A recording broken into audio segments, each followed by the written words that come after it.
জয় হরিচাঁদ। নব ঠাকুরের উপখ্যান শ্রীমৎ গোপালচাঁদের সহিত প্রথম শ্রীধামে গমন। প্রথমে শ্রীধামে যাচ্ছে। শ্রী গুরু চাঁদের ছিল 64 মহন্ত, গুরু প্রতি নিষ্ঠা ভক্তি যাদের একান্ত। শ্রী নবকুমার হয়ে যাদের তাদেরও একজন, মহন্তের পরিচয় করিব বর্ণন। নবকুমারের পায়ে কি যেন পড়লে প্রথম বললা 64 মহন্ত, গুরুচাঁদের 64 মহন্ত, হরিদাস পাগল। এই মহন্ত মানে কি? মহন্ত মহন্ত মানে কি? সেই তো কথা কি? গুরুচাঁদের 64 মহন্ত। মহন্ত মানে তুমি জানো নাকি মহন্ত? তোমার জানা থাকে বলো। না, আমার জানা কিন্তু মহন্ত মানে তার মানে পারিষদ।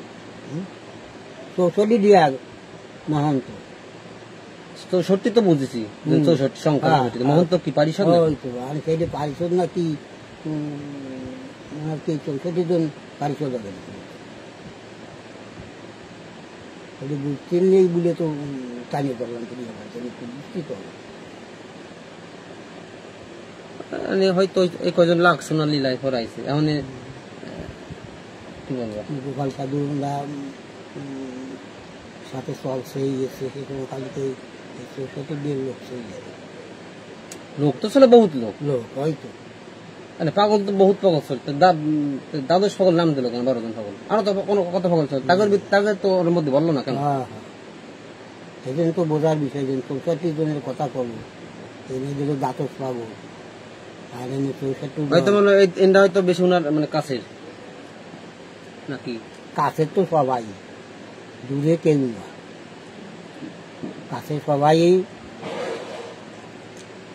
কিন্তু কেউ চলে সঙ্গে সঙ্গে সবসময়, কেউ চলে পিছনে পিছনে কিছুদিন পরে, এইভাবে চলে। জানা আছে কথা তোমার উপখ্যান তুমি করো হে প্রচার, আমি অতি মুরমতি ভক্তি শক্তি নাই, তব কথা করো কীর্তন আমি লিখে যাই। খুলনা জেলা মধ্যে রামপাল থানা, সুন্দরপুর গ্রামেতে আছে গ্রামখানা।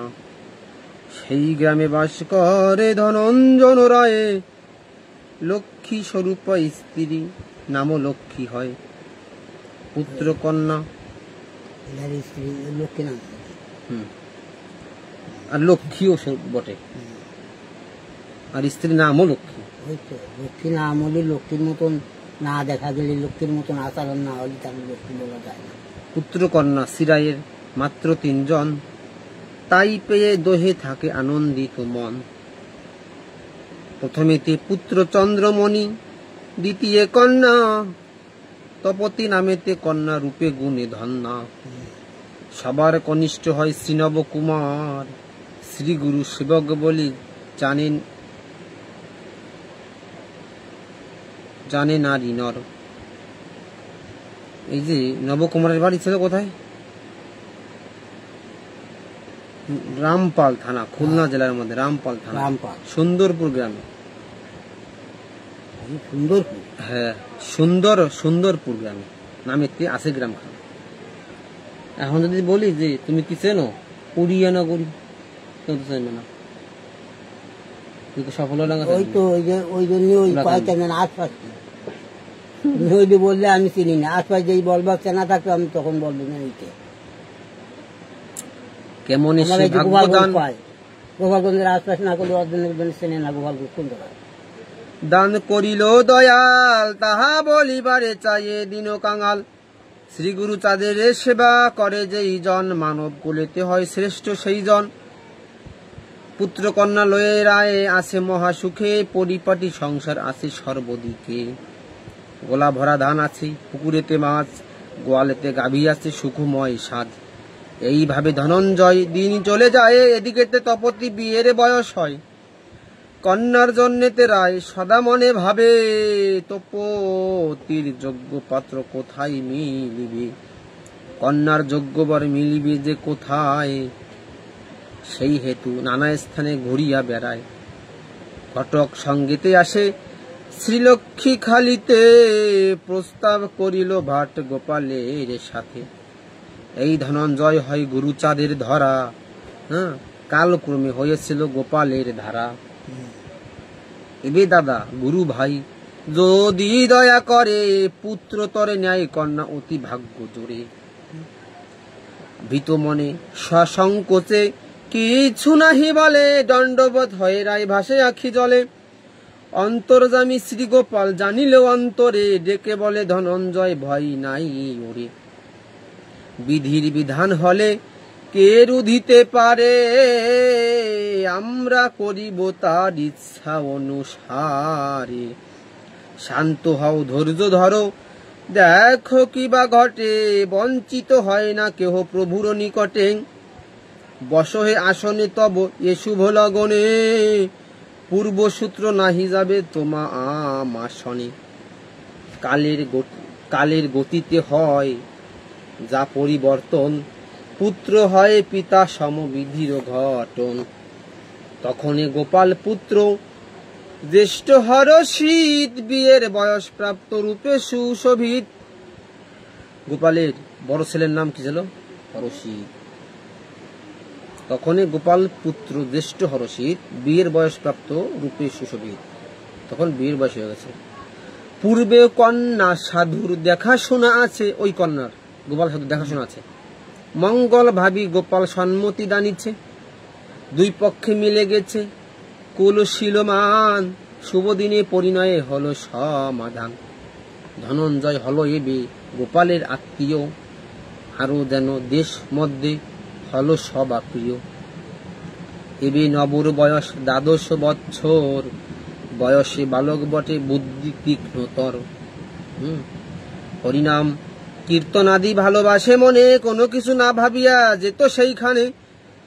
ক্রমে লক্ষ্মী খালি হয় প্রেমের বাজার, বারণীতে লোক আসে হাজার হাজার। চৈত্র মাসে মতুয়ারা ওরা কান্দি যায়, তাহা দেখি নবকুমার করে হায় হায়। আত্মীয় গোপাল সাধু তালই মশাই কার? নবকুমার। তিনিও প্রতি বর্ষে ওরা কান্দি যায়। এবারে ও গোপাল সাথে ওরা কান্দি যায়। গুরুচাঁদে দেখা মাত্র হলো ভাবময়। গুরুচাঁদকে দেখা মাত্র ভাবময় হইল কি? নবকুমার। যখনে মহেশ মূর্তি করে দর্শন, পূর্ব স্মৃতি যেন তার হইল স্মরণ। মহেশ মূর্তি মানে শিব মূর্তি। তখন নবর পূর্ব স্মৃতি মনে পড়েছে। কি মনেতে হইল যেন সেই কাশি, শিব সাথে নন্দী ভৃঙ্গি থাকে অহরনিশি। বুঝছো? পূর্ব স্মৃতি যাচ্ছে কি যে মনে হচ্ছে এই সেই কাশি, শিবের সাথে নন্দী ভৃঙ্গি রয়েছে, সবসময় সাথে থাকে তারা রয়েছে। যেন শিবের সেবা কৈলাসে বসিয়া, করিতেন নন্দী ভৃঙ্গি দুই ভাই মিলিয়া। কেহ ভাং বেটে দেয়, কেহ সাজে গাজা, তাই খেয়ে ভোলানাথ পেত খুব মজা। ভাং সিদ্ধি খাই শিব আনন্দ হিল ললে, নন্দী ভৃঙ্গি প্রসাদ খাই গিয়ে অন্তরালে। বাবার প্রসাদ বলি রাখিত মাথায়, গুরু শিষ্য ছিল তারা শাস্ত্রে পরিচয়। এরা দুই শিব শিষ্য পুত্র সমতুল, পিতৃকর্মে পুত্র যেন নাহি করে ভুল। পার্বতীর সাথে নন্দী থাকিত সদায়, তাই তো নন্দীকে ভালোবাসে দুর্গা মায়। নবকুমারীর মন নন্দী মতো হলো, গুরুচাঁদে দেখা মাত্র চরণে লোটালো। বহুত কান্দিল নব চরণে পড়ি, বলে তুমি প্রভু মোর কৈলাস বিহারী। এবে বুঝি গুরুচাঁদ রূপে ওরা কান্দি, দেখো গো সম্মুখে তব মোর ভ্রান্ত নন্দী। এইভাবে বহুক্ষণ কান্দিল প্রচুর, তাহাতে আনন্দ পায় শ্রী গুরু ঠাকুর। বয়সে বালক নব দেখিল ভাবিয়া, তাই তো প্রভু বলেন নবকে ডাকিয়া। কিবা নাম বলো তব এলে কার সাথে, আর কখনো এসেছিলে ওরা কান্দিতে। কি নাম বলো, কার সাথে আসতো, আর কখনো ওরা কান্দি আসছিলে বলো। কখনো আমার সাথে হয়েছে কি দেখা, মনে হয় সেই চিত্র নাই কোথা লেখা। আর আমার সঙ্গে কি আর কোথাও দেখা হয়েছিল? মনে হয়তো সেই চিত্র দেখার যোগা নাই। তবে কেন হেন ভাবে হইলে উন্মাদ, প্রকাশিয়া বলো হেবে কিবা মন শান্তি। দেখাশোনা যদি না হয় তাহলে কেন হয়েছে প্রকাশ করে বলো, তোমার মনের ইচ্ছে কি? কেঁদে কেঁদে বলে নব, শ্রীগুরুর পাশে আমাদের বাড়ি হয় দক্ষিণের দেশে, গোপাল সাধুর সাথে হেতা আসিলাম, এবে মোর কি ঘটিল নাহি বুঝিলাম। এত বলে নব পুণ্য কান্দিতে লাগিল, তাহা দেখি প্রভু তবে গোপালে ডাকিল। আবার তখন কান্না করতেছে, গোপালে ডাক দিছে। দক্ষিণে নোনার দেশে সব মরে জলে, ভাগ্য গুণে তার মধ্যে কারো সোনা ফলে। বুঝেছ? সেই মতো এ বালকের দেখা যায় ভাব, নোনা মাঝে সোনা ফলে কর্মগুণে সব। কেননা গুরুচাঁদ লীলা করছে উরাকান্দি, কিন্তু উরাকান্দি আশেপাশের মানুষই গুরুচাঁদের চেনে না। আর কোনটা দক্ষিণের দেশের তা সে গুরুচাঁদে ঠিক চিনে এনেছে, জানিয়ে এনেছে। তাই গুরুচাঁদ ঠাকুর তো কত কষ্ট করেছে।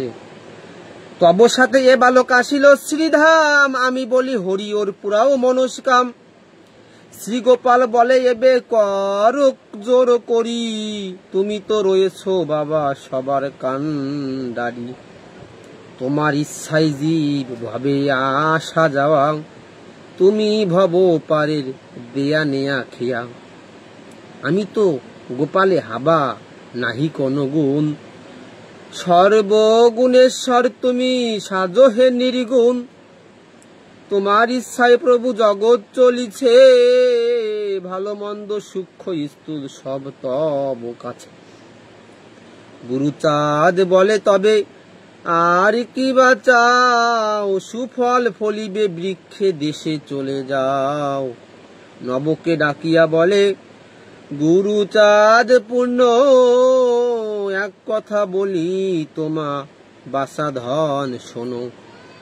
গোপালের সাথে সাথে থাকিও সদাই, মোর মতো ভক্তি যেন গোপালেতে রয়। আমাকে যেন ভক্তি করো, গোপাল সাধুকে ভক্তি করো। তুমি দেখো পিতৃতুল্য, সে দেখিবে পুত্র, এই অবতার জানো বাৎসল্য সূত্র। এই গ্রন্থটি প্রমাণ দেয়, গুরুচাঁদ ঠাকুর বলতেছে যে এই অবতার মানে এই হরি অবতারে ভাব হচ্ছে কি পিতা পুত্র নাকি বাৎসল্য ভাব। অনেকে তো বলছিল সকল ভক্তকে যে আমাকে তোমরা যেরকম ভালোবাসিত আমার গুরুচাঁদকে যদি সেরকম ভালোবাসো আমাকে দেখতে পাবো। এই কথা তো বলি।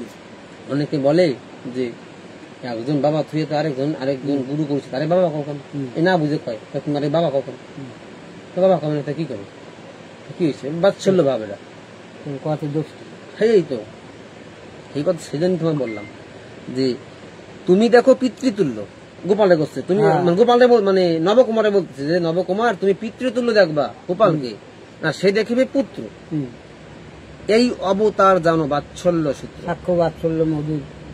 হ্যাঁ, গোপাল কাঁদিয়ে বলে শ্রীগুরুর পায়ে এ বাক্য রক্ষা করা হবে বড় দায়। কেননা আমার যদি বাবা ডায় তখন তো বড় দায়। তাছাড়া গোপালকে পাঠালো কেনাই দক্ষিণ দেশে, চাঁদি তো পাঠালো গোপালে। গুরুচাঁদ বলে দিল গোপাল যে তুই এই দক্ষিণ দেয় জয় করবি, তুই এক একজন লিডার করে দেবী চাঁদরে পাঠালো ওই জায়গা। এই যে এরা রে এই বড় বড় ভক্তগুণ রে তারে কইছেন তুই এই জায়গা থাক। এই যে